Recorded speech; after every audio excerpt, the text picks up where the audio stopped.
Hello everyone, welcome back to my YouTube channel study with Nishi. So हम continue करने वाले हैं with our chapter 5 of SM. ये हमारा इस चैप्टर का पार्ट 5 है। We are starting organisation structure की बात करते हैं। देखिए, ऑर्गेनाइजेशन स्ट्रक्चर, डिफरेंट टाइप के ऑर्गेनाइजेशन डिफरेंट टाइप के स्ट्रक्चर फॉलो करती हैं depending on their size and available resources and their available staff. जो लोग उनके साथ काम कर रहे हैं उसके अकॉर्डिंग, उनके रिसोर्सेज, उनकी रीच के अकॉर्डिंग उनका स्ट्रक्चर डिफरेंट। देखिए, हम स्टार्ट करते हैं विद द सिंपल स्ट्रक्चर। अब सिंपल स्ट्रक्चर को समझने के लिए हम एग्जांपल लेंगे हेयर सैलून का। हेयर सैलून में आप देखिए, एक ओनर हो गया, ओनर के साथ काम करने वाले उसका मेकअप आर्टिस्ट हो गया, उसका हेयर ड्रेसर हो गया एंड उसकी रिसेप्शनिस्ट हो गई। ठीक है, ये 3 लोग उसके साथ काम कर रहे हैं। अब सिंपल स्ट्रक्चर कहाँ पे काम करेगा? ये देखिए, आप एक mid size to small salon है, यहाँ पे उसके 3-4 एम्प्लॉय हैं और उनके साथ वो ओनर काम कर रही है। तो सिंपल स्ट्रक्चर यहाँ पे सक्सेसफुल है। जहाँ स्मॉल टू मिड साइज की बात होती है वहां पर सिंपल स्ट्रक्चर सक्सेसफुल होता है। अब ये तो एग्जाम्पल हो गया, ये तो हो गया हमारा एग्जाम्पल समझने के लिए कि एक्चुअली बिजनेस में आपको पता होना चाहिए कौन से बिजनेस सिंपल स्ट्रक्चर फॉलो कर रहे हैं। लेकिन अगर ये चीज एग्जाम में आ जाती है तो आप ये डायग्राम बना के तो नहीं आएंगे, उसके लिए एक systematic and quite professional diagram होना चाहिए। तो उसके लिए आप ये लिखेंगे, ये डायग्राम बनाएंगे। तो सबसे पहले हमारे आ जाएंगे ओनर। ओनर के नीचे ओनर के सबऑर्डिनेट्स कौन हो जाएंगे? सेल्स पर्सन हो गए, अकाउंट मैनेजर हो गए एंड अकाउंटेंट हो गए एंड रिसेप्शनिस्ट हो गए। ये उसके सबऑर्डिनेट्स हो गए। तो ये क्या है? हमारा सिंपल स्ट्रक्चर। एग्जाम में ऐसा डायग्राम बना के आइएगा। आपका एक तो आंसर थोड़ा लेंदी हो जाएगा, साथ में it's look more presentable to the examiner. अब देखिए, सिंपल स्ट्रक्चर में आप एक्चुअली लिखेंगे क्या? पहले तो आप ये डायग्राम बना लेंगे, ठीक है। फिर डायग्राम के साथ आपको अंदर मैटर का लिखना है। देखिए, is a most appropriate for companies that follow single business strategy. जो सिर्फ एक बिजनेस कर रही हैं उनके लिए बेस्ट है। आप सिंपल स्ट्रक्चर ना अपने आसपास की लोकल शॉप में नोटिस कर सकते हैं। एक ओनर होगा, उसके साथ काम करने वाले उसके 2-3 लोग होंगे। हो सकता है उसकी फैमिली में से ही हो या फिर उसने किसी को अपॉइंट करा हो। तो आप ये स्ट्रक्चर अपने आसपास के बिजनेस, अपने लोकल बिजनेस में देख सकते हैं। और पहले तो ये पॉइंट हो गया। Then offers a line of products and single geographical market.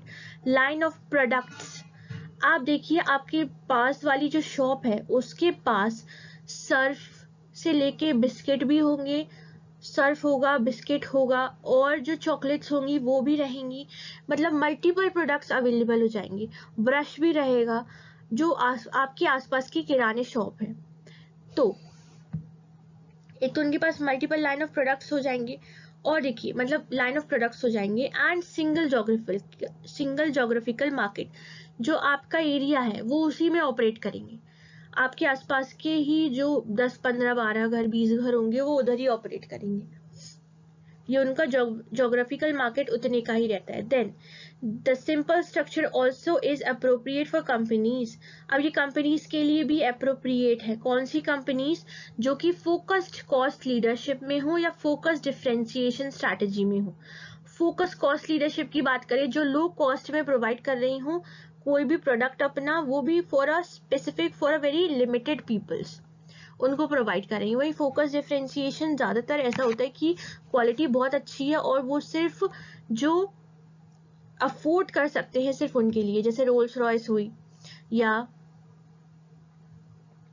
कोई और ऐसी जो फोकस डिफरेंशिएशन, मतलब क्वालिटी अच्छी प्रोवाइड कर रहे हैं वो, लेकिन सिर्फ कुछ स्पेसिफिक लोगों के लिए। इसके बारे में हम और डिटेल में पढ़ेंगे, focus cost leadership and focus differentiation. It's a very important and quite a big topic, so we'll discuss this later. So next हम बात करते हैं। अब इसके प्रोज देखिए सिंपल स्ट्रक्चर के। सिंपल स्ट्रक्चर के pros, the owner manager makes all major decisions direct. जो आपके ओनर है, अब सैलून में जो ओनर, जो लड़की थी वही सारे डिसीजंस बनाएगी, कोई भी हो डायरेक्ट बनाएगी। चाहे उसको किसी को निकालना हो या किसी को अपॉइंट करना हो या कहीं उनके रिसीवेबल्स या पेएबल्स हो, उससे रिलेटेड सारे डिसीजंस कौन बनाएगा? मैनेजर खुद बनाएगी, जो ओनर है वो खुद बनाएगी। Then in the simple structure communication is frequent and direct. अब देखिए, कम्युनिकेशन में कोई दिक्कत नहीं है। जो ओनर है, अगर सैलून की बात करें, ओनर रिसेप्शनिस्ट से भी बात कर सकती है, फिर वो अपनी मेकअप आर्टिस्ट से भी बात कर सकती है। एक तो क्या है, वो एक तो छोटे जो मतलब उनका भी ज्योग्राफिकल एरिया छोटा ही है, एक छोटा सा सैलून होगा, एक कमरे का, 2 कमरे का, तो वो आराम से देखिए मतलब आने जाने में भी कोई उन्हें दिक्कत नहीं, कम्युनिकेट करने में। तो ये कम्युनिकेशन एक वैसे भी कम्युनिकेशन है। और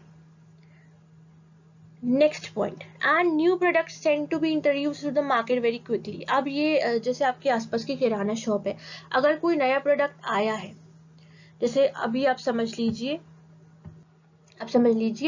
आप अभी टाइड का सर्फ यूज कर रहे हैं, डिटर्जेंट आप टाइड का यूज कर रहे हैं, हो सकता है कोई नई कंपनी का आ गया और वो आपको प्रमोट कर देंगे कि आप ये ट्राई करके देखो, ये ज्यादा अच्छा है। ये उनका तरीका है कोई भी न्यू प्रोडक्ट मार्केट में इंट्रोड्यूस करने का, very quickly. And a new product tends to be introduced in the market very quickly. Next point हम देखते हैं, which can result in a competitive advantage. अब ये सारी चीजों से क्या मिल जाएगा, जो सिंपल स्ट्रक्चर फॉलो करने वाली ऑर्गेनाइजेशन है उसको मिल जाएगा कंपेटिटिव एडवांटेज। नेक्स्ट हम देखते हैं कॉन्स, डिसएडवांटेजेस। डिसएडवांटेज क्या है, more extensive and complicated information processing requirement, place significant pressure on owners, manager, often due to lack of organization skills and experience। देखिए इसमें क्या है, जो पूरी रिस्पॉन्सिबिलिटी रहती है वो ओनर की रहती है, तो उन पर क्या है, ज्यादा प्रेशर बिल्डअप हो जाता है। इंफॉर्मेशन समझना और फिर उसको प्रोसेस करके उसको आगे इम्प्लीमेंट करना, उसमें टाइम लग जाता है। अब जैसे आप सेलों की बात कीजिए, अब सेलों में आप देखिए अभी ट्रेंड में क्या चल रहा है, नेल एक्सटेंशंस। अगर कोई सेलों के पास, अगर वो छोटा सा सेलों है और अपने एरिया में बहुत ज्यादा नोन है, और अगर उनके पास ये स्किल नहीं है, ये एक्सपीरियंस नहीं है नेल एक्सटेंशन का, तो वहां पे वो लैग कर जाएंगे। अगर उन्हें नहीं सीखा, जल्दी से प्रोसेस करके वो नहीं सीखा, तो वहां पे वो लैग कर जाएंगे। So more extensive and complicated information processing requirement place significant pressure on owner manager, often due to lack of organizational skill and experience and simply due to lack of time। Next हम बात करते हैं the inadequacy और inefficiency of simple structure. देखिए इनएडिक्वेट है simple structure and inefficient है। देखिए जब आपके पास अच्छी स्किल्स नहीं है, जैसे जो भी अपडेट आ रहा है, आप अपने आप को उतनी कम टाइम में अपने आप को उन स्किल्स सीख नहीं पा रहे हैं और वो एक्सपीरियंस गेन कर नहीं पा रहे हैं, तो वो क्या लीड करेगा, आपकी इनएफिशिएंसी लीड करेगा। और इनएफिशिएंसी के कारण आपका स्ट्रक्चर जो है ऑर्गेनाइजेशन को, वो इनएडिक्वेट हो जाएगा। इनएडिक्वेसी मतलब कि जो सिंपल स्ट्रक्चर है वो इनफ नहीं है। सिंपल स्ट्रक्चर जैसे ऑर्गेनाइजेशन का कॉम्प्लिकेशन बढ़ता है, जैसे ये ऑर्गेनाइजेशन बड़ी होती है, या और जैसे अभी तो सिर्फ 3-4 लोग थे सेलों में, अब मान लीजिए 6-7-8 एम्प्लॉयज और आ गए, तो वहाँ कोऑर्डिनेशन में प्रॉब्लम्स आएगी अगर सिंपल स्ट्रक्चर ही फॉलो होता रहा। तो इस केसेस में ऑर्गेनाइजेशन को शिफ्ट करना पड़ता है to other structures. Now let's move to our next structure, जो कि है हमारा सिंपल स्ट्रक्चर। सिंपल स्ट्रक्चर से स्टार्ट करते हैं। Functional structure. अब हमारा सिंपल स्ट्रक्चर हो गया, we start with the functional structure. अब फंक्शनल स्ट्रक्चर कौन फॉलो करता है, फंक्शनल स्ट्रक्चर आप देखेंगे, फंक्शनल स्ट्रक्चर एक एग्जांपल है, एप्पल ऑर्गेनाइजेशन फॉलो करती है, जो एप्पल आईफोन्स बनाती है वो फॉलो करती है फंक्शनल स्ट्रक्चर। और फंक्शनल स्ट्रक्चर कौन फॉलो करेगा, जो मिड साइज मैन्युफैक्चरिंग कंपनीज हुई वो फॉलो करेंगी। अब वो कैसे फॉलो करती है, अब देखिए उसमें एक रहेगा ओनर, ये आपके देखिए ये आपके हो गए ओनर, ठीक है, ये ओनर के नीचे फंक्शनल। आप देखिए फंक्शन हमने पढ़े थे, फंक्शन जब हम बात करते हैं, फंक्शन में हम बात करते हैं किसकी, फंक्शन में हम बात करते हैं फाइनेंस की, प्रोडक्शन की, मैन्युफैक्चरिंग की, रिसर्च एंड डेवलपमेंट की, ये सब फंक्शन है। तो इसी से रिलेटेड ये स्ट्रक्चर बना है। अब फंक्शनल स्ट्रक्चर कैसे होगा, पहले आपके हो जाएंगे ये ओनर। अब ओनर के नीचे काम करने वाले हैं फाइनेंस वाले, हो गए ये, ठीक है, ये हो गए आपके फाइनेंस वाले। ये जो हो गए, ये कौन हो गए आपकी, जो मैन्युफैक्चर, ये फाइनेंस के हेड हो गए, फिर ये मैन्युफैक्चरिंग के हेड हो गए, और फिर देखिए ये क्या के हेड हो गए, सेल्स डिपार्टमेंट के हेड हो गए। अब ये फंक्शन डिफाइन हो गए हैं, ओनर के सबऑर्डिनेट ये फंक्शंस के हेड हो गए। पहला हेड हुआ फाइनेंस का, देन मैन्युफैक्चरिंग का, देन सेल्स का। There are more functions but presentable लगने के लिए, मतलब प्रेजेंटेशन में थोड़ा प्रॉब्लम आता, तो आई जस्ट चूज ओनली 3। और भी आप ऐड कर सकते हैं, जैसे रिसर्च एंड डेवलपमेंट हुआ और प्रोडक्शन हुआ। यहाँ पे तो हमने सिर्फ finance, manufacturing and sale choose करा है। अब फाइनेंस के साथ काम करने वाले कौन है, जो फाइनेंस की टीम है, ये फाइनेंस के सबऑर्डिनेट्स हैं। अब ये क्या कर रहे हैं, आप कैलकुलेटर रखें, ये अकाउंटिंग कर रहे हैं। ये देखिए ये मनी कलेक्ट, ये है हमारे, ये पेबल्स कलेक्ट कर रहे हैं, कोई रिसीवेबल्स कलेक्ट कर रहा है, कोई टैक्स के लिए रिस्पॉन्सिबल है, कोई जो है वो ट्रेजरर है। तो ये जो फाइनेंस के नीचे काम करने वाले हैं, ये फाइनेंस वालों की टीम है, ये ज़्यादा फाइनेंस सबऑर्डिनेट। वहीं मैन्युफैक्चरिंग में बात करें तो ये मैन्युफैक्चरिंग के ये डिफरेंट जो मशीनरी है उसको ऑपरेट कर रहे हैं। अब देखिए मैन्युफैक्चरिंग में ये देखिए नीचे, ये देखिए ये जो डिफरेंट मशीनरी है, सब अपनी अपनी मशीनरी को ऑपरेट कर रहे हैं। ये मैन्युफैक्चरर के सबऑर्डिनेट्स, मैन्युफैक्चरर का जो हेड है उसकी टीम हो गई। Then we are talking about sales. Sales में देखिए, एक तो सेल्स ये डायरेक्ट सेलिंग हो गई, ये कार की, अब देखिए डायरेक्ट सेल कर रहे हैं, फिर ये सारी डायरेक्ट सेलिंग हो रही है, तो ये क्या है, इनके सबऑर्डिनेट्स हो गए। ये रिसेप्शन पे बैठ के सेल कर रही है, ये क्या है, ये डायरेक्ट सेलिंग कर रही है, ये कस्टमर को डायरेक्ट बता रहे हैं। समझ गए। तो ये है हमारा फंक्शन स्ट्रक्चर, जहाँ पे एक होता है ओनर, उसकी सबऑर्डिनेट्स होते हैं फंक्शन हेड्स। फंक्शन हेड्स हो गए उनके सबऑर्डिनेट्स, एंड देन फंक्शन के सबऑर्डिनेट उनकी टीम होती है। ठीक है, समझे। अब ये तो होगा एग्जाम्पल, आप मैन्युफैक्चरिंग कंपनी का एग्जाम्पल लिख सकते हैं, आप एप्पल का एग्जाम्पल लिख सकते हैं, लेकिन आपको डायग्राम बनाना भी जरूरी है। अगर फंक्शनल स्ट्रक्चर आ जाता है तो डायग्राम आप कुछ ऐसा बना सकते हैं। तो पहले आपके सीईओ आ गए जो मेन है, फिर आपके डिफरेंट फंक्शंस आ गए। आप फंक्शन से रिलेट कीजिए, फंक्शन हमारे marketing, sale, service. So function आ गए, मार्केटिंग, सेल हो गया, सर्विस हो गया। तो ये आप डायग्राम, अब इनके ये देखिए सबऑर्डिनेट्स हो गए, ये मार्केटिंग का सबऑर्डिनेट 1 हो गया, ये सबऑर्डिनेट 2 हो गया, ये सबऑर्डिनेट 3 हो गया। ठीक है, ये है सेल के 3 सबऑर्डिनेट्स हो गए, ये इनकी टीम हो गई। अब ये हो गया हमारा डायग्राम। अब देखिए फंक्शनल स्ट्रक्चर में आप लिखेंगे क्या, पहले तो आपका ये डायग्राम हो जाएगा, ये diagram. Then what you will write, a wide use of structure in business organization is functional type because it is simplicity and low cost। Simplicity कैसे हो गई, देखिए सबको अपना काम पता है, कौन क्या काम कर रहा है, और जो काम वो कर रहा है उसके लिए रिस्पॉन्सिबल है, और वो उसके रिलेटेड जो भी रिपोर्ट्स है वो सीईओ को रिपोर्ट करेंगे। सिंपल हो गया।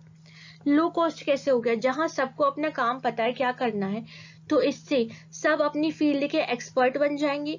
जैसे ही वो एक्सपर्ट बनते हैं अपनी फील्ड के, तो डुप्लीकेट ऑफ वर्क रिड्यूस हो जाएगा। मार्केटिंग वाला सेल नहीं करेगा और सेल वाला सर्विस प्रोवाइड नहीं करेगा, तो ये क्या हो जाएगा, लो कॉस्ट हो जाएगा। देन अब फंक्शनल स्ट्रक्चर क्या करता है, टास्क और एक्टिविटी को बिजनेस फंक्शन में ग्रुप कर देता है। जैसे ये टीम डिवाइड हो गई, देखिए प्रोडक्शन की अलग टीम हो गई, मार्केटिंग की अलग टीम हो गई, फाइनेंस की अलग, और उनके हेड्स हो गए जो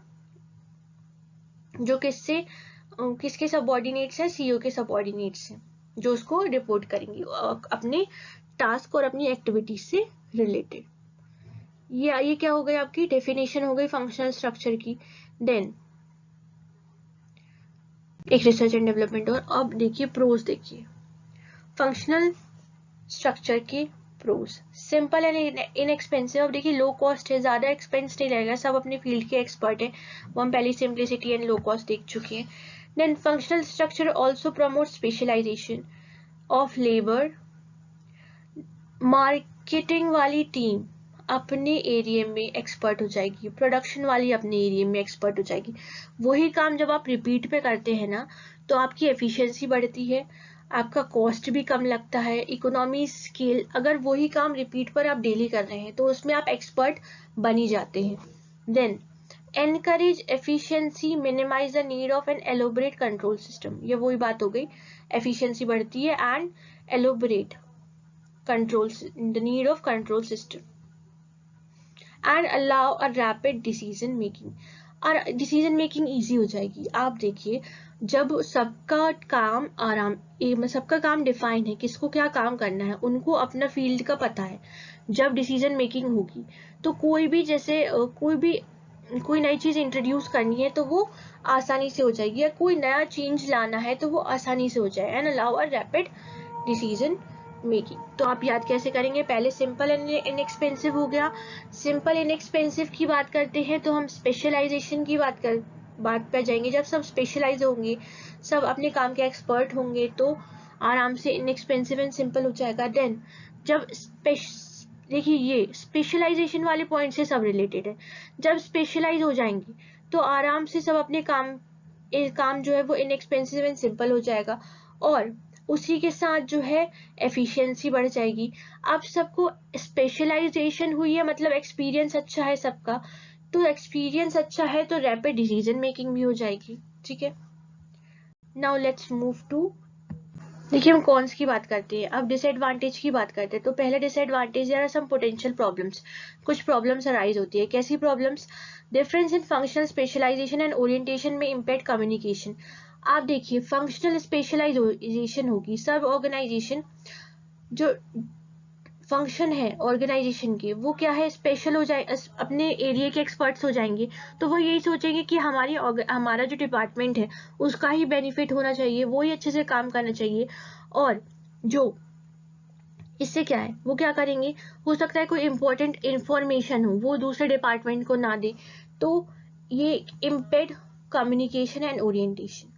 Difference in functional specialization and orientation may impede communication and coordination। अपने डिपार्टमेंट का भला सोचना और दूसरे डिपार्टमेंट को इंफॉर्मेशन ना देना, सिर्फ अपना बेहतर सोचना, ये कॉन्फ्लिक्ट्स, ये कोऑर्डिनेशन प्रॉब्लम्स आ जाती हैं। देन फंक्शनल स्पेशलिस्ट में ऑफन में develop a myopic or a narrow perspective, losing sight of the company's strategic vision mission। Functional specialist हैं वो सिर्फ अपने, जैसे हमने बात करी, अपने एरिया का अच्छा सोचेंगे, और जो अल्टीमेट कंपनी का ऑर्गेनाइजेशन का गोल है कि विजन मिशन, जो उनका अल्टीमेट गोल है उसको अचीव करने के बारे में नहीं सोचेंगे। सेल्स वाले सोचेंगे कि, जो जैसे मार्केटिंग वाले हैं वो सोचेंगे कि कस्टमर के अच्छे रिस्पॉन्स होने चाहिए और उसके अकॉर्डिंग ही प्रोडक्शन होना चाहिए। प्रोडक्शन वाले सोचेंगे नहीं, एफिशिएंसी आनी चाहिए, एफिशिएंसी आए, हमारी इकोनॉमीज ऑफ स्केल हमें मिल जाए और लो कॉस्ट में सारे सामान बन जाए, वो ये सोचेंगे, ये प्रोडक्ट्स बन जाए। तो ये हमारे कॉन्स हो गए। तो आज हमने कंप्लीट करा with our simple and functional structure. अभी और डिविजनल स्ट्रक्चर है, मल्टी डिविजनल स्ट्रक्चर है, नेटवर्क स्ट्रक्चर है, ऑर्गेनाइजेशनल स्ट्रक्चर है, देन हमारा विथ एसबीयू स्ट्रक्चर है, तो वो सारे हम डिस्कस करेंगे। आज के लिए इतना ही। I hope you like the video, I hope you like the explanation. तो प्लीज वीडियो को लाइक कीजिए, सब्सक्राइब कीजिए, अपने फ्रेंड्स के साथ शेयर कीजिए।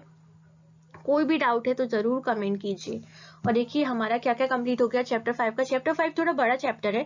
We are done with our, जो हमारा इम्प्लीमेंटेशन एंड फॉर्मुलेशन था स्ट्रैटेजी, उसका हमारा हो चुका है। There forward and backward linkage हो चुका है, स्ट्रैटेजिक चेंजेस हो चुके हैं। Then we are done with MCKNC's framework, organisational framework. और अब हमारे ऑर्गेनाइजेशन स्ट्रक्चर पे विल कंटिन्यू। इसमें भी शायद हम अगर जैसे दो स्ट्रक्चर भी एक वीडियो में कंप्लीट करते हैं तो इट्स मिनिमम ऑफ 20 मिनट्स। जैसे अभी 19 मिनट्स हो चुके, इट्स मिनिमम 20 या 25 मिनट्स तक हो ही जाएंगी। So thank you so much for watching.